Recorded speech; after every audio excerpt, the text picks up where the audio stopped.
Well, I've started out, as a kid watching space, watching astronauts go up in space, watched astronauts walk on the moon.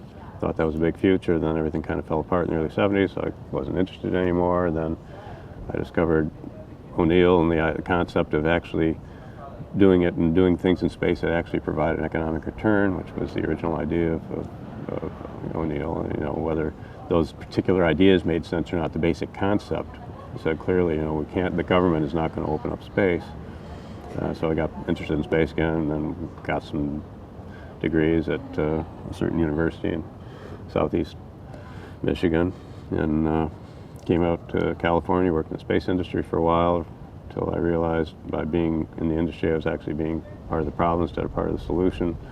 So I went off and been doing stuff on my own for almost 20 years in terms of entrepreneuring and consulting and writing and educating and lobbying and other stuff.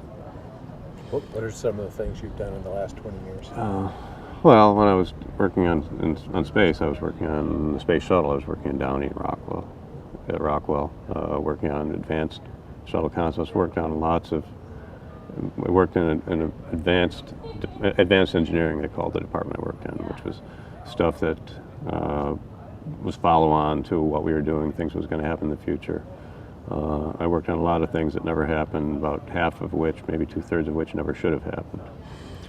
But they seemed like good ideas to some people at the time.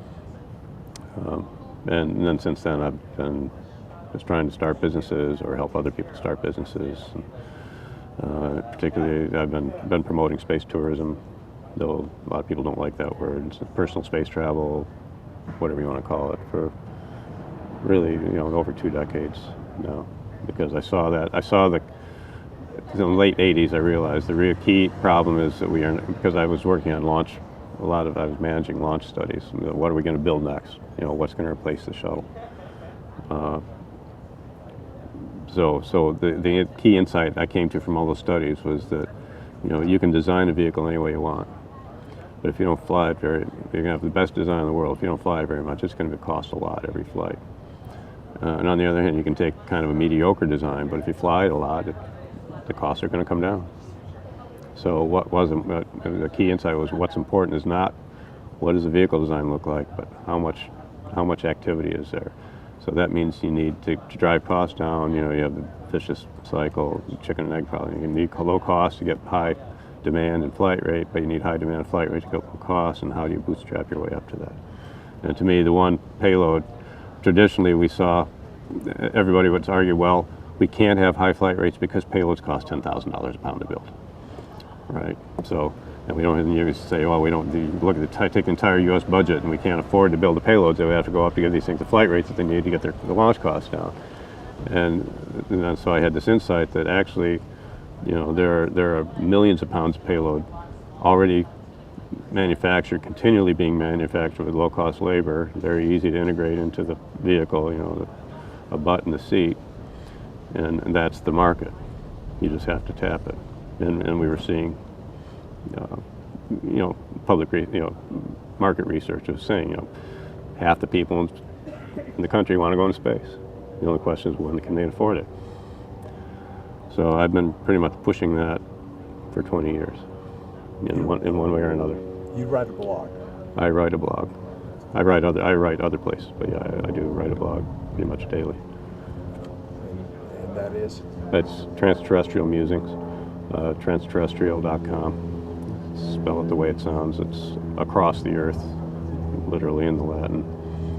Don't ask me why. I didn't want to say extraterrestrial because it's not. It's here. But I like the terrestrial sound.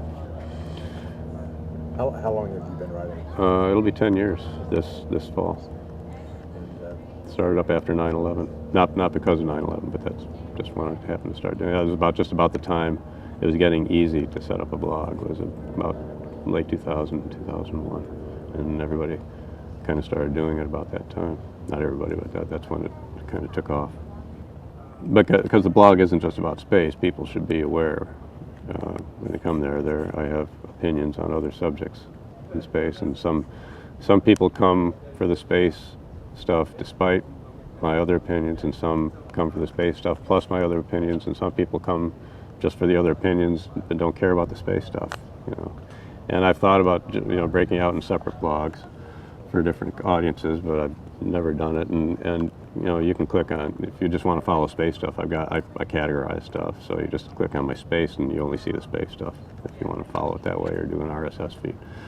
So I don't worry about that much about what people who come for one reason, you know, see on there that's about some other topic. And sometimes there's some lively discussions in the comments.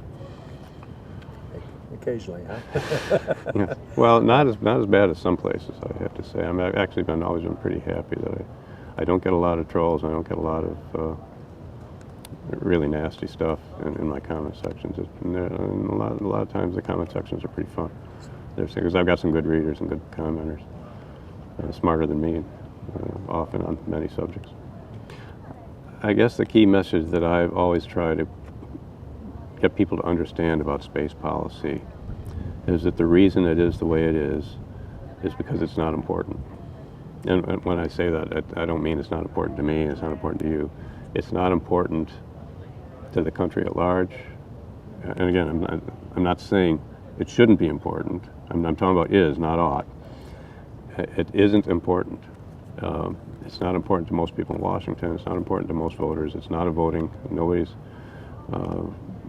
ever won an election or lost an election, unless maybe you're in a specific district that has a big space contractor in it or something. But in general, you know, the last time space was important in a presidential race was 50 years ago, 51 years. You know, when Kennedy ran against Nixon, and it was the height of the Cold War, and they were running on the fake missile gap, and Sputnik had just happened, and the nation was panicked. And that's the last time that this was a nationally important topic politically for people. Everybody likes space, but the support's always a mile wide, inch deep. And so if you wonder why they make all these crazy decisions in Washington about space, if you do think space is important, understand the reason is because the people in Washington do not. And the only people in Washington who think it's important not because of space per se, or because they want to open up space, or they really care whether we do things in space, but because whether or not they're going to lose a contract, you know, if they're going to lose jobs in their district if a certain decision is made. Because the only people who care about space are the people whose constituents care about space, because, you know, their livelihood is involved with it. So they're the ones who put themselves on the committees that involve space. I'm not sure what people can do with that information I just told you, but it does help you to understand a little bit the reason that they make the policy decisions are not made on the basis of whether or not we do things in space or not, but they're made on the basis of you know, which lawmakers, you know, with the space in his district is most influential. And that's the basis, going to be the basis of the decision of what we decide to do, regardless of its impact on what we do in space. And the only way we're going to break out of that, I guess maybe the bottom take-home message is the only way we're going to break out of that is for space to become much less dependent on government funding. And that's going to start happening a lot more in the future, particularly now we've moved out of this era where the government can't afford to do it anymore.